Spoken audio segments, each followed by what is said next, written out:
It's mid-morning in Kunene, in the far north of Namibia. Utirua and Werikwa are putting on their makeup. A mixture of ground red ochre and butterfat, it's one of the defining traditions of the Himba. It helps protect against the arid climate. These days, it's also a way to make money.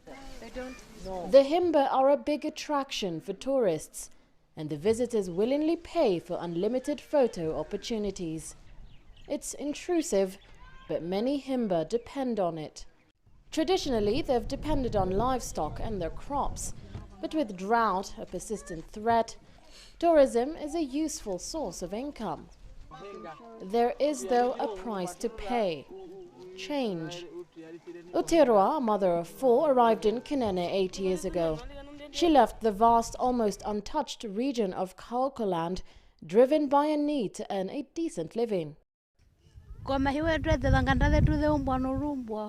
There have been many changes since we got here, especially compared to the village where we came from. And even the utensils that we have, you can see that we use modern pots.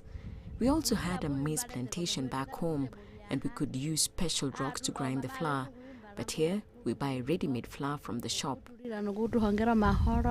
Tourism and modern life are now a big part of these people's lives, and outside influences are only going to become stronger. The older generations are determined to keep the Himba traditions alive, but for these young ones, it's a different story. Utirua wants her children to go to school, get good jobs and live a modern life. Our guide, Tumbe, is among those who've already taken that route. After 4 years at school, he's become a vital link for this village between the old ways and the outside world. After those 4 years that I went to school, after that I went somewhere in the town, and I was start working there. And one day, one of my family, they was sick, and they went to the hospital. The first day that they went there, they can't speak any languages. So one of those, and the nurse was there. It was a white person. He cannot speak Herero or any language, and they need help from me. The government for years has been pushing the Himba to adapt, and its efforts haven't always been appreciated by the Himba people. You must be able to preserve your own culture, to open up your horizon and understand what people do in China. What do they do?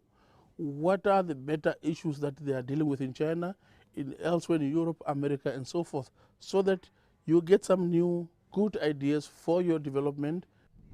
It's estimated that up to 10,000 Himba still live remote and detached from the modern world. But as technology continues to advance, the distance is closing. Maria Galang, CCTV, Kunene Region, Namibia.